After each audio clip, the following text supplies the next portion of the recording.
Was a little alter ego thing that HLC used to do for old Grandpa Buff. You know, 'cause I'm a nice kooky character and the old guy, but sometimes I need to let the war dog out. So we're bringing it back. And people like that? They used to. Goddamn, I hope they still do. Okay, then I get one too. You will? No, that's not it. I'll keep working on it.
Voy a empezar una nueva etapa. Which captures can beat Mario Odyssey? The literal answer to this question is 0. The game isn't programmed to ever let a Goomba, or any other capture for that matter, make it from the start of Cap Kingdom to the end of Moon Kingdom, so I'm going to have to test this question in a slightly different manner. I'm going to let every capture start at the beginning of every kingdom from Cap to Moon. If that capture can collect 124 moons across every kingdom, it is considered a winner. Now, before we get started, I want to set some ground rules. All captures must start from roughly the same spot in front of the Odyssey on a fresh save file of the kingdom. Uncapturing is illegal and counts as a death that sends me back to my last checkpoint, with the only exception being loading new areas. As an example, when I enter Shiveria as the Goomba, I'll fall into the room as Mario. This is considered fine as long as I recapture the Goomba before doing anything else. Lastly, we aren't just here to see which captures can collect 124 moons. I want to find a winner. To do this, each capture is going to receive 2 scores, one being how many moons the capture can collect entirely on its own, while the other is how many moons the capture can collect with assistance from 2-player mode Cappy. Each category will have a separate winner, with a definitive best capture being determined by combining the 2 scores. Also, important thing to note about this, CRCs don't work in captures. Please don't suggest this as a solution for 2-player moons. Now, before we get started, out of all 52 captures, there are a lot that just don't work for this challenge. Like, if you put the pole capture at the Odyssey, it's not like you're going to be able to do anything. This list generally includes things that can't move, things that can only move in a small area around their spawn, sorry Cactus fans, and captures that are hard-coded in weird ways where you just can't place them at the Odyssey and have the game work. The full list is on screen now if you're curious and want to pause. I've also included my reasoning for every capture in the description in case you want some extra reading. This leaves us with 28 competitors. I'm honestly not confident in a lot of these, and I'm unsure if who will actually be able to get the most moons, so to make things a bit more interesting,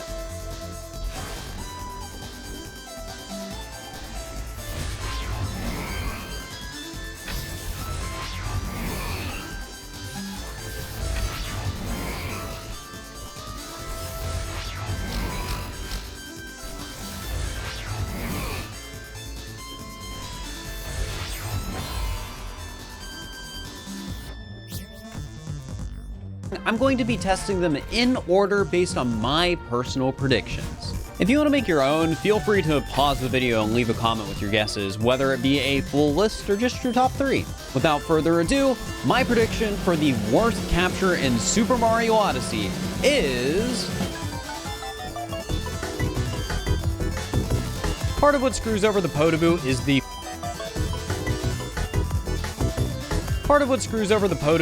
the format. If every capture has to start at the Odyssey in roughly the same spot, and you're a capture that dies instantly when you touch anything but lava, it is impossible to collect a moon.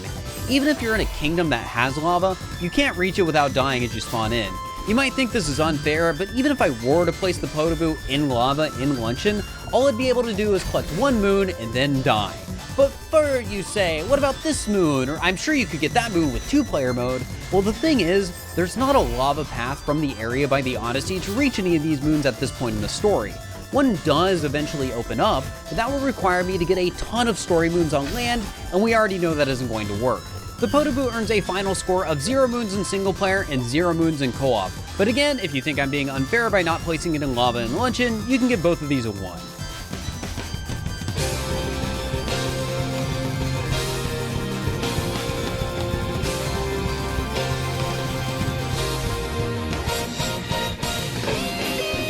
Conceptually, the RC car is a really funny capture to try and beat Mario Odyssey with. Like, it's not gonna work and is super buggy, but it's still awesome. Now, the reason I'm giving this capture the worst prediction out of all the captures that can't jump is because of how short it is. There are not many moons that just sit on the ground. The ones that do often exist later in the story, and I'll be honest, I don't think an RC car is going to be able to beat Spewart or even get that far in the first place. I started the run in Cap Kingdom and met what will be the first major stoppage for mini captures in Mario Odyssey: stairs. It's just stairs.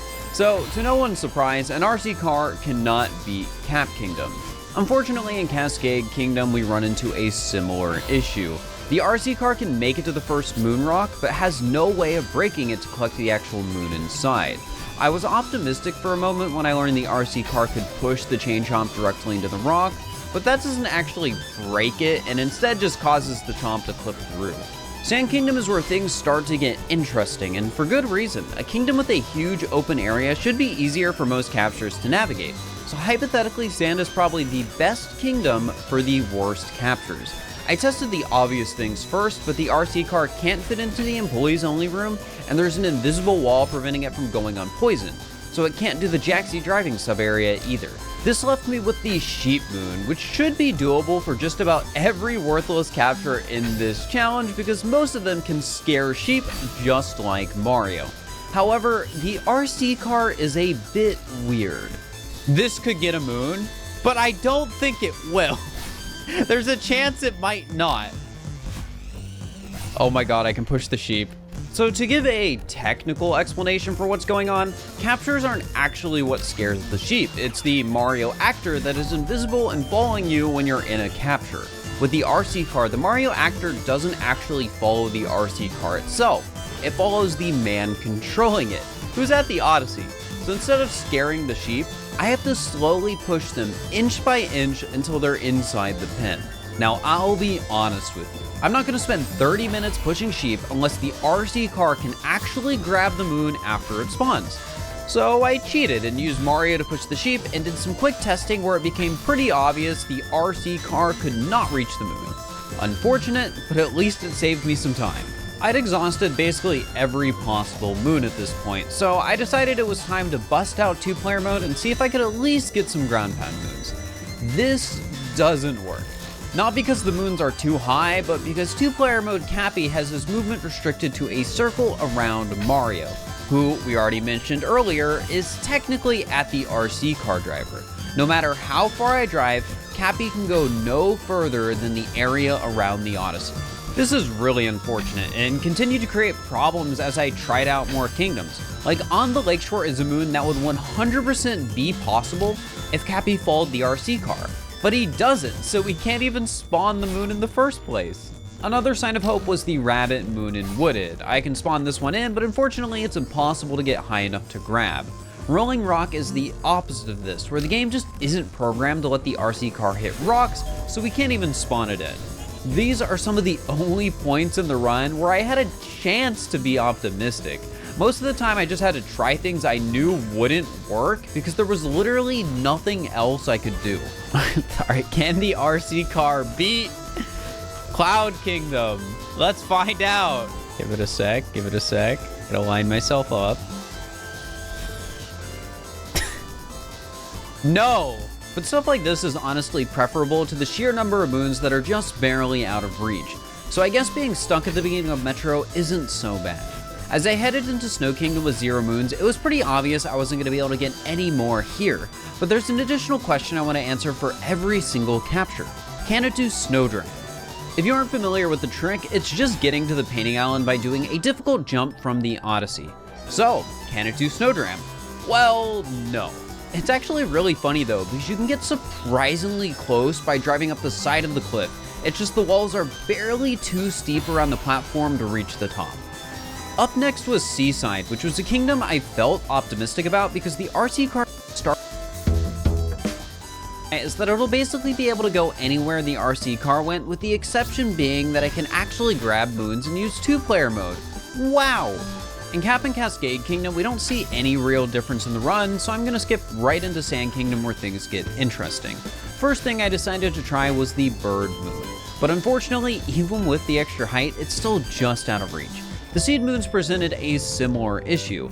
I could get the Town Seed and Ruin Seed into the pots, but the Moai is just barely too short to collect the moons.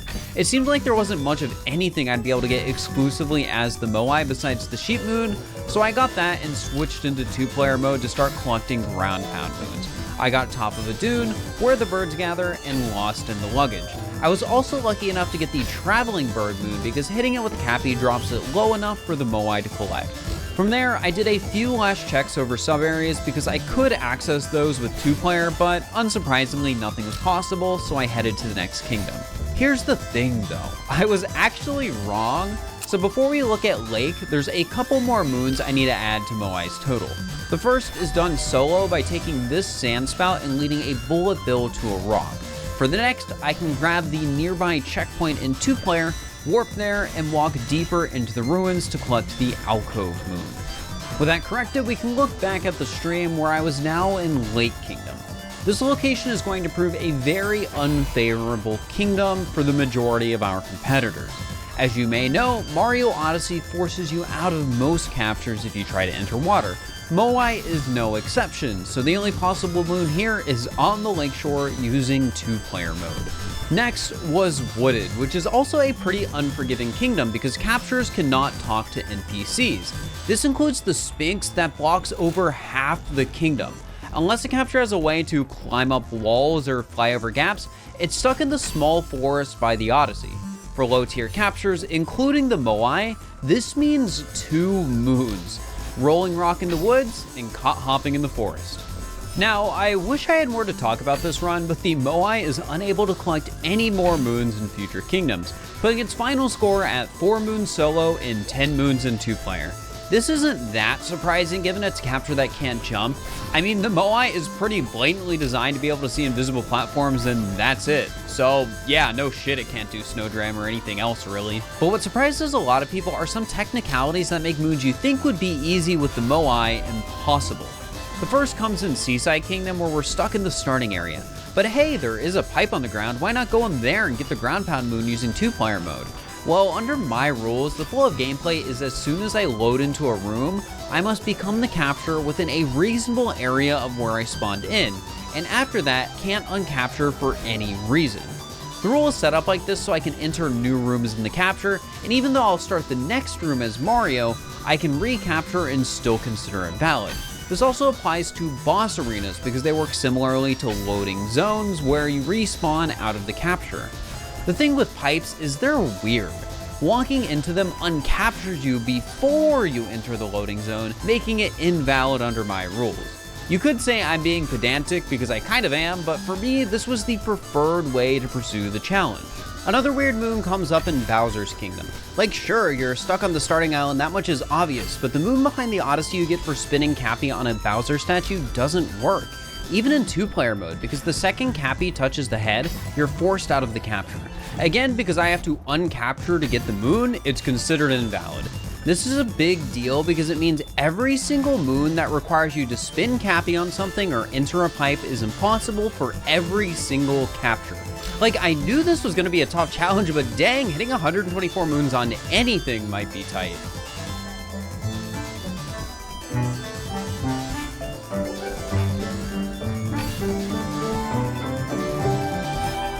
The Mario letters on paper are basically just the Moai again, but I'm giving them a higher prediction because they should be buggier, which could invite random opportunities for unexpected moons. Like every capture so far, the journey is cut short before reaching the bridge in Cap Kingdom, and the first moon in Cascade is also impossible.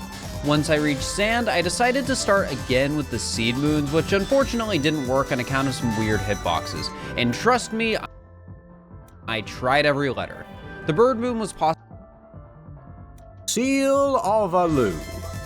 Your answer lies in the blood-stained knife and the face hiding in the deep dark. But only those who have ascended to the highest point can descend into the lowest depths.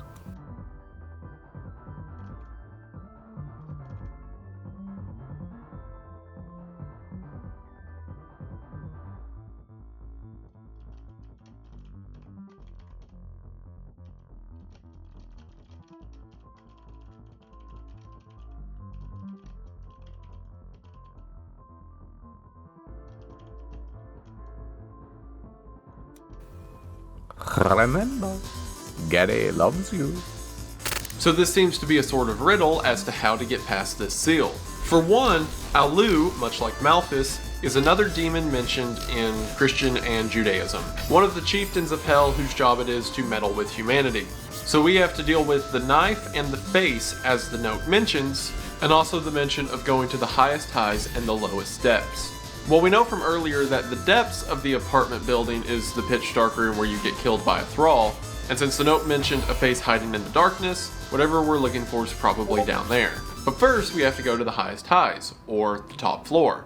In Lisa's bathroom, we find another key. Also, as you're traversing the apartment buildings, randomly, the elevator friend will appear out of the walls and quickly run at John before John wards him off. We can also find more clues about the apartment building by exercising various things we come across, such as this one on floor 6. So I finally have my own place in the city. No more annoying roommates. I have a whole apartment all to myself. The building's nice, it seems new. New neighbors are kind of weird though. They're always coming around bringing food and stuff. It's actually making me a little sick. Another thing is the mirrors. They're everywhere in the halls. It's nice because I can look around corners, which makes me feel safe, but it's still weird. I don't know exactly how to describe it, but when I look at myself in those mirrors, I feel like it's not me in the reflection. Of course, when I came home from work today, the elevator didn't work, so I had to take the weird one-way stairs all the way up to the 6th floor. Then I noticed all the mirrors were shattered. Another strange thing to note while you're traversing the apartment floors is that for some reason, there isn't a 7th floor. If we try to get to the 7th floor from the staircase, there's a wall with a note on it that says there is no 7th floor, and if we go to the 8th floor and try to go down to it, there's a note on a blank wall that says there is a 7th floor. While on the 8th floor, we can let ourselves into room 8A as well. And here, we find a note from Gary detailing Tiffany's situation. Our sister Tiffany has gone against the will of the unspeakable. I thought I could trust her, but I was wrong. Proceed with the original plan. The woman in 5A will be our vessel. Let her pious friend come to rescue her. The unspeakable shall crush them both. So this is interesting. Tiffany, in whatever action she's performed, has gone against the cult and Gary. And of course, the woman in 5A mentioned and her pious friend is Lisa and John. So part of what we're seeing in this apartment building is the cult's doing, and part of it is also Tiffany's doing. Also, last note about the 7th floor thing, If you go to the elevator and just spam the 7th floor button over and over like I did, eventually the elevator friend will pop up for a moment before going away. And there's a note that we could find earlier that says those that go knocking on forbidden doors often find the one who guards them. So, assumedly, knocking on the door, aka pressing button over and over, unleashes elevator friend thing. And speaking of the elevator friend, on the 9th floor, we can find this note. If you're reading this, it means that you've been invited to the Williams family annual Halloween block party. It will be held on Halloween starting at 5 p.m. in apartment 9B. Activities will start promptly, so please do not be late. If you plan on bringing a +1, please let me know in advance. Only friends and family, aka those who receive this newsletter, are invited. Also, just a reminder that this is a family-friendly event, so please leave all overly scary costumes and masks at home. Timmy is still traumatized after last year's incident. I also respectfully ask that you keep alcohol and cigarettes out of the apartment. Also, we do not want a repeat of last year with the power going out, so please bring treats but no tricks. And just another friendly reminder that anti-religious or satanic imagery will not be allowed in the apartment. Also, please be aware of Timmy's diet and food allergies, and please be aware he suffers from asthma, so please do not sneak up on him or try to scare him. Again, he still has trouble after what happened last year. You will also notice that he has a new imaginary friend. When you see him, please just roll with it. Timmy's therapist says it's healthy for him to have such a coping mechanism. See you all at the party! Can't wait for you all to meet Mr. Miller, who has taken to Timmy so well and has become like a part of the family. Debbie. For one, Timmy is a nerd and his mother is a Karen.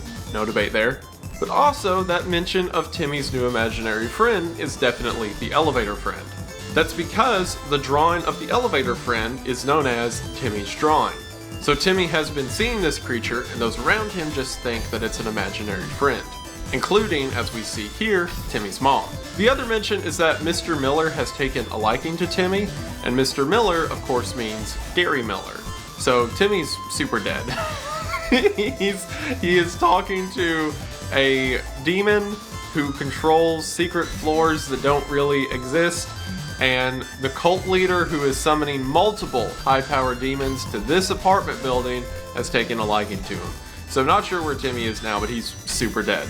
Eventually, after warding off the elevator friend enough times, similar to Michael in Chapter 1, he won't spawn in anymore, and he'll also drop another note. This other note, also written by Timmy, is the second part of the elevator game.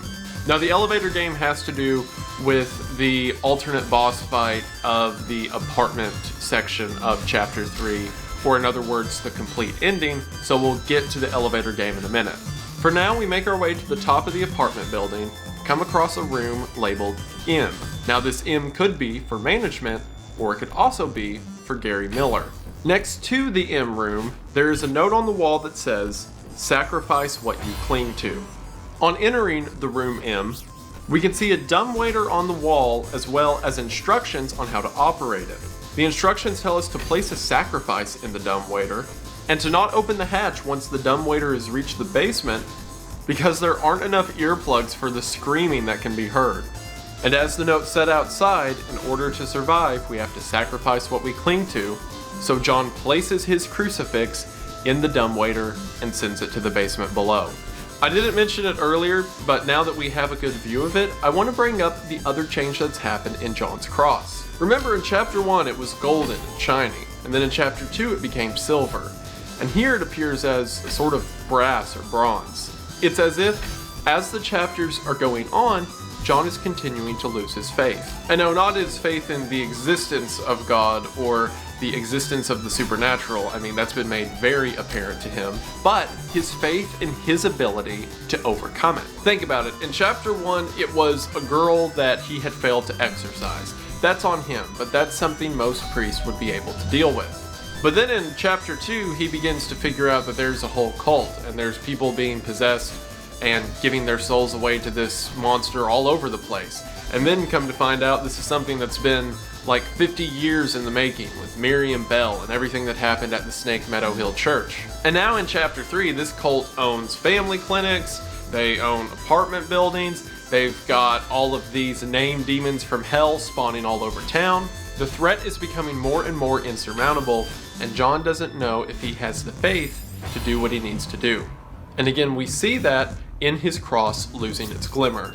Some have pointed out that this doesn't make any sense, because if we look at Father Garcia and all of his disappearances, his cross is always a sort of brass or bronze color, and Garcia doesn't seem to be losing the faith. But when you see John's cross in chapter 3 and Garcia's side by side, they're different shades of brown. I believe that Father Garcia's cross is wooden, and this makes sense for his character. He's an older guy, he's firm-rooted and steadfast in the faith, and very traditional. He doesn't need the glimmer or the expenditure of what the crucifix represents because he knows what it represents, as John's cross of metal begins to wane. So now without our cross, we begin to make our way to the basement. However, after stepping in the elevator, and remember we can't take the stairs because the 7th floor doesn't exist, and trying to hit floor 1, the elevator will become stuck on floor 4.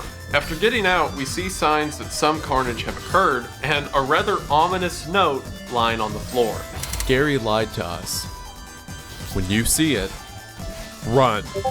We also see a camera lying on the ground with the phrase scrawled next to it, "I saw it." Now, the entire building becomes pitch black, and the only way we can see is by flashing the camera. This creates an, as you could imagine, horrifying circumstance, and eventually we find ourselves back to Tiffany's room. Only this time, after we enter, we see that the bloody door is now open. Again, while taking pictures to see our way, we pass through Tiffany's room and eventually a room that seems to have a cradle in the middle of it with cult members surrounding it. If you walk up to the cult members, you die, so instead John simply shuffles his way around them unseen. Another creepy note about this segment is it's possible as you're just sitting there flashing the camera, eventually this face will appear on screen. This is the demon Malthus, and it seems that the cult was successful in summoning him to our world. Eventually, we find ourselves in the previously locked room 3A, only to see that it is the site of a massacre,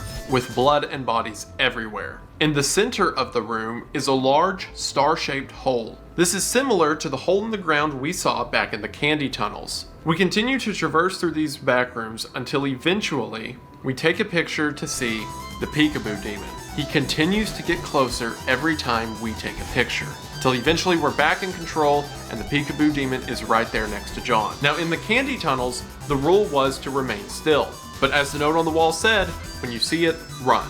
So now John runs from it, taking flashes whenever he can to see his layout, and eventually he makes it all the way to room 2B, and from there, down into the basement. Once we make our way into the basement, we find John's cross. After picking it up, we can navigate the room without dying. There are several candles lit across the floor, and similar to earlier boss fights in the game, a creature will appear that can only be seen through the presence of candles. After defeating this demon, John is now allowed to walk across the room. In the basement, he finds another ritual site laid across the floor. This ritual site is very similar to the symbols found in the floor of the Martin household. Perhaps something similar that happened to Amy has happened here. At the ritual site is a mask similar to the one we saw in Lisa's room drawn on the wall. After exercising it, we receive this note. My beloved Gary, alas, the mask is already stained with blood, my blood. The ritual is complete. You will not find me on this mortal plane, for I am beyond. Look for me in the unseen world, if you dare. Tiffany. So, Tiffany has gone against Gary and performed some big huge ritual that has caused a big stink of things, and now she's ascended to some greater plane of existence, at least according to her. There's also this note found on the wall that says not 7, but 70 times 7, which is a reference to scripture when Peter asked Jesus how many times he should forgive the brethren, and Jesus said not 7, but 70 times 7. In other words, Jesus was saying you need to live a forgiving lifestyle and be forgiving of the brethren. There's a difference between, allowing someone to do the same thing again and forgiving them in your heart, blah, blah, blah. But here, it is a profane use of it for whatever this ritual is. We don't know the details of what happened, but somehow it's related to this, the number 490. And then, as John is leaving the basement,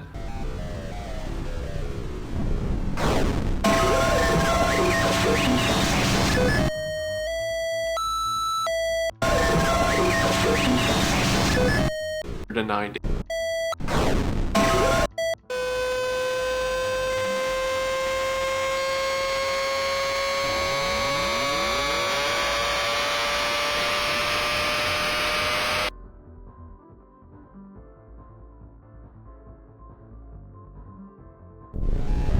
John is the demon Alu. And while John seemed to ward it off, we saw what John's appearance became while he was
possessed, and the fact that this demon can possess a priest must mean it's pretty powerful.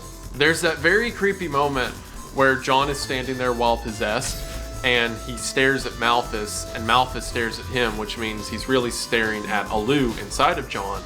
And it's the very strange moment of these two demons who are older than time as we know it, who of course know of each other, and just this silent understanding between the two that Alu's in there.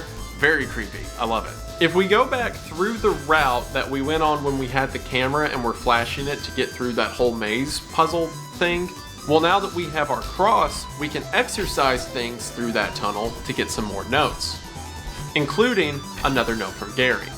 Brothers and sisters, praise the unspeakable. We have been graced with the presence of another great demon. Alu is here. I do not understand his motive, but he has put his seal over the vessel's door.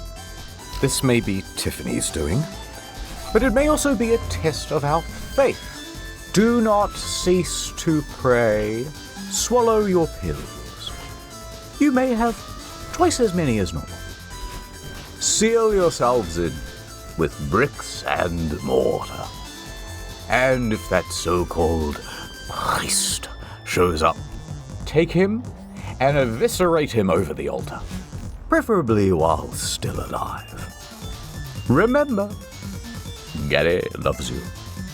Now this is interesting. This sounds like Gary trying to save face. Not even Gary understands what Alu is doing here, and he says it might be Tiffany's doing. Because, for some reason unknown to Gary, the seal of Alu was placed over Lisa's door, or the vessel as he refers to her. So it seems that Tiffany, who we know was jealous of Gary's attention to Amy, then became jealous of Gary's attention to Lisa. So, in order to remain Gary's favorite, she summoned her own demon out of hell, Alu, and then made that demon put a seal on Lisa's door so that Gary couldn't get to her. Which, that is dedication, I have to give her that. Also, there's that mention Gary says of swallowing your pills and taking twice as much as you normally do. And then there was the mention back in the clinic of the pills not being enough and we need to make an injectable version. It seems that there's some sort of drug these followers are taking in order to prepare their mind and bodies, perhaps for possession, perhaps for some kind of ritual, who knows. We can also find this note as well. Brothers and sisters, this month we will be host to a very special visitor.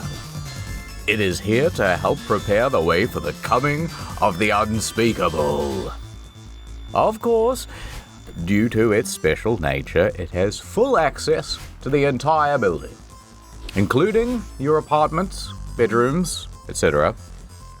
If you are lucky enough to see it, you would do well not to approach or speak to it. Find a dark or dimly lit area and try to stay out of its way.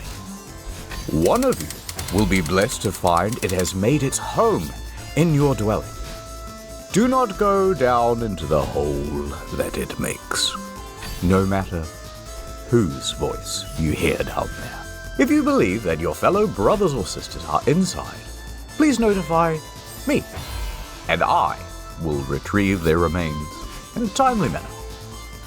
Also, just a friendly reminder that rent and utilities are due on Friday. Love, Gary.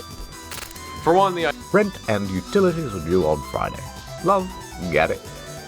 For one, the idea that Gary is still running the apartments in the midst of all this is hilarious. But also, we know this demon he's referring to that will appear in one of your houses and speak to one of you, and don't do anything, just let him live there. This, of course, is in reference to the elevator friend, and it seems that the host who was chosen for this was Timmy. I think that the hole it will make that Gary was referring to is the hole that we saw in the floor in the room full of carnage. I think whenever one of these demons come out of hell, they physically rip through the ground to make their appearance. Perhaps the elevator friend was responsible for the slaughter that we saw in that room. That would also explain why when the Peekaboo demon appeared down in the candy tunnels, that there was a giant star hole in the ground and a lot of people died. After exorcising the other sigils of Alu that Tiffany has placed around the area, such as the eye and the face, the seal over Lisa's door will be open and we can now return to it. Upon making our way back to Lisa's room and then entering through the previously locked door, we find Lisa standing in a room by herself. John begins to talk to her and say that they need to leave before Lisa informs him You're so good. It's so good. I can't see through it anymore. I got here as fast as I could. Let's go, Lisa. I'm not Lisa. because Lisa is being possessed by Allu. The way this boss fight plays out is Lisa will be possessed and run towards John.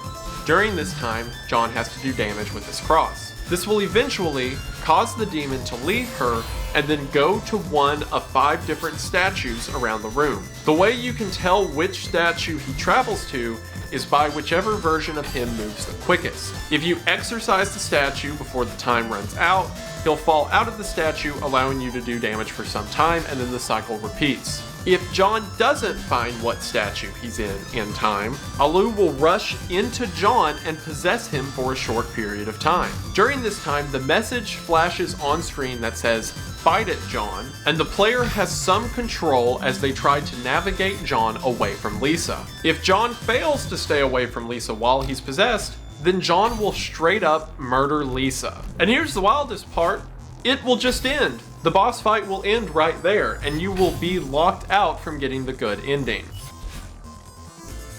Oh no, Lisa, I'm so sorry. You never made me do it. Like, that's so sad. We don't know what Lisa's connection to John is yet, but spoilers, the two of them are very close. And then John can just be like, "Don't worry, Lisa, I'm here to save you," and then he gets possessed and very close. I don't know what Lisa Do it. You never made me do it.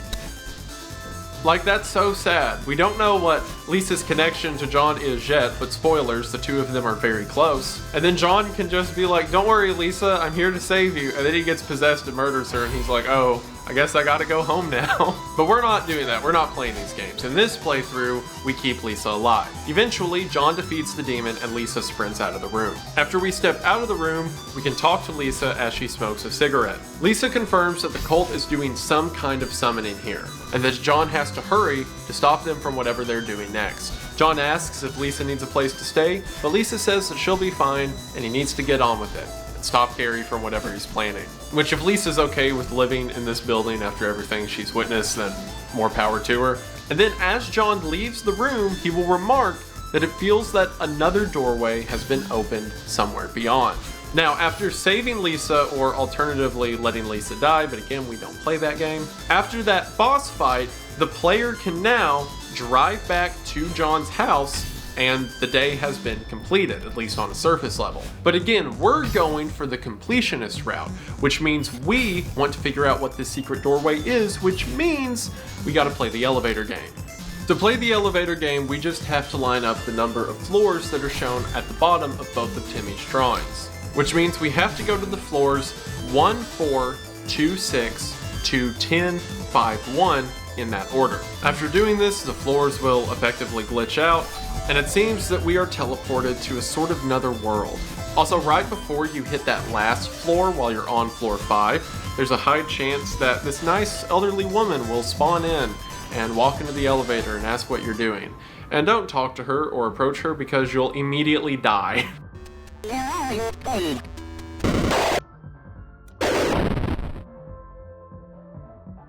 Mortis. So ignoring her, we get off of the elevator at this floor infinity of sorts, and upon entering an open room and walking down the hallway, this scene plays out before us.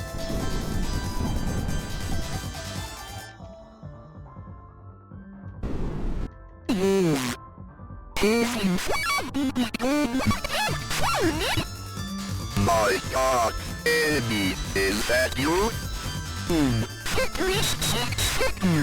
Is that you?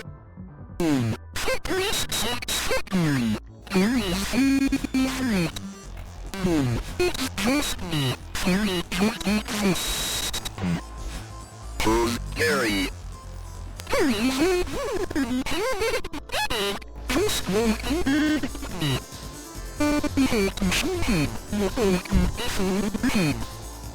You did this to yourself?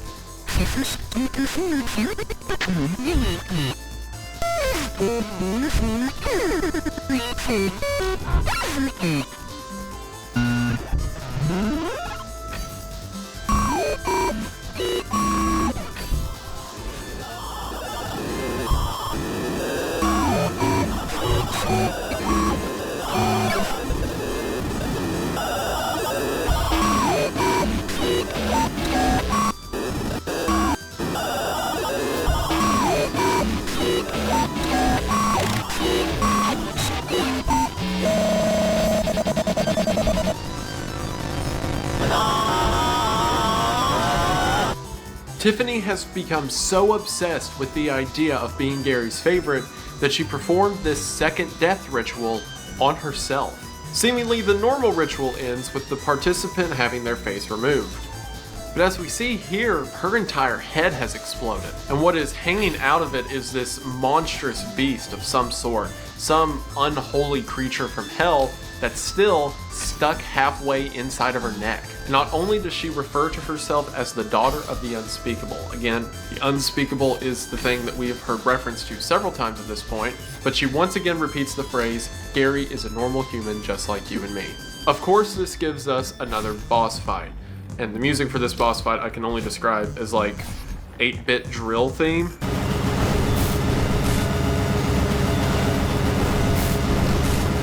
But during the fight, Tiffany and this thing in her head will teleport away from the player before getting close. Very similar to the mirror demon back in chapter 1. However, as each phase of this boss fight ends, this creature will begin pinballing off the sides of the screens in a fit of pain. And as always, if anything touches John in this stage, he dies. Also, if you'll notice, as you attack this demon and as it takes damage between phases, a lot of souls begin to leave it. As a matter of fact, after talking to Erdorf, the exact number of souls that leave this thing is 490. Now, if you remember down in the basement, we saw the number 7 times 70 or 490. Why were there 490 souls inside of Tiffany? You'll find out soon. You're not gonna like it, but you'll find out. That's are destroyed. You're gonna like it, but you will find out. Eventually, Tiffany and the creature inside of her are destroyed. And as John begins to leave the room right before he picks up the last note, the crawling spider form of Tiffany rushes out at him, but is then quickly destroyed. Tiffany finally vanquished for good. The note that we pick up after this is another taunt from Gary. Well done, priest. You wasted another day aiding a worthless soul. And you got rid of Tiffany for me. Are you sure you know which side you're on? We'll find out soon enough. Remember, Gary loves you. Perhaps this is taunting, or perhaps Gary really did want her gone. From here, we travel back to the elevator and see that there is now a hole in the floor. After continuing to jump through holes in the floor over and over again, we find ourselves on the 7th floor. Since we've now defeated all of the big evils of this apartment complex, the 7th floor has now been reopened. And we quickly see what caused the 7th floor to get sent to the Shadow Realm in the first place. A giant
comentaba antes, el formato Bruce, el formato de una celda o varias celdas es simplemente clic derecho a la celda.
El porcentaje se describe de 0 a 1 habitualmente.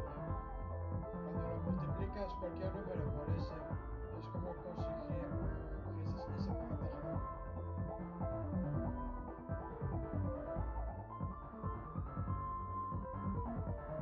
¿Qué quieres poner exactamente en esa celda? Ah, eso es el formato. Vale, coge la celda. Varias celdas.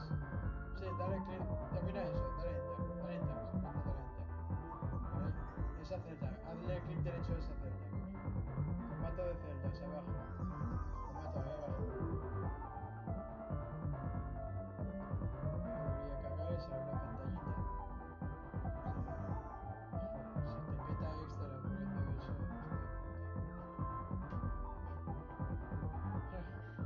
El ordenador diciendo, hostia, que está trabajando, ¿qué es esta?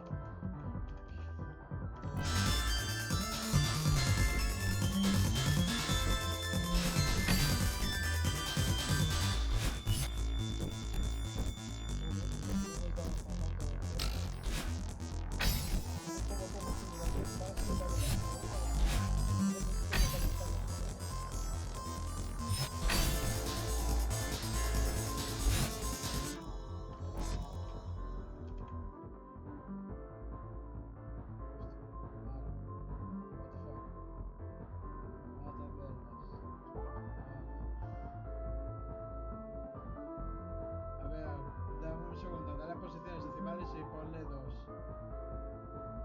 Ahí, ya está. Ahora puedes coger todo lo que tenga porcentajes, hacerlo 1. Vale, coges el mismo formato de celdas.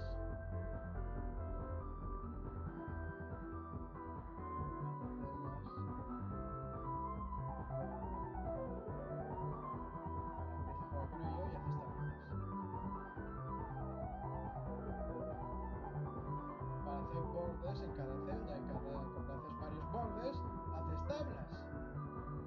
Curioso, ¿verdad? Y puedes jugar con ello.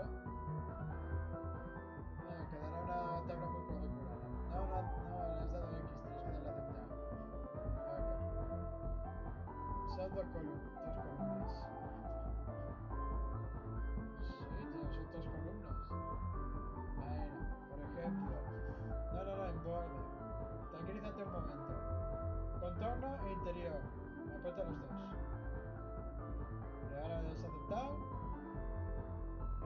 una tabla entera, ¿vale?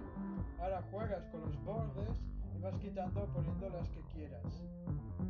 Por ejemplo, ese no te interesa, así que... Esos dos no te interesan, así que coges, le das clic derecho.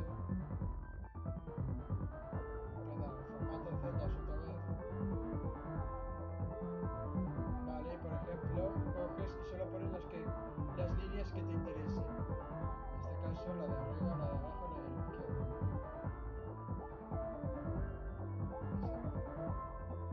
Ok, vale, coges la celda central. ¡Hala, hala, hala!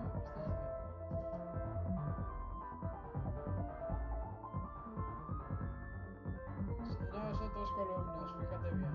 Una, dos y la izquierda. Sí, eso es verdad.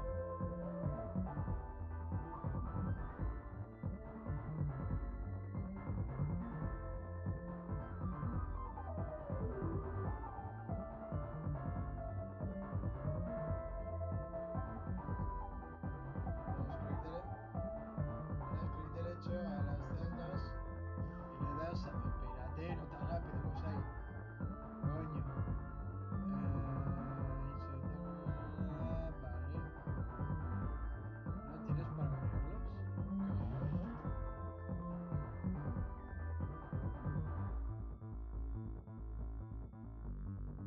Ahí. Ahora ya está con... Ya tienes la con...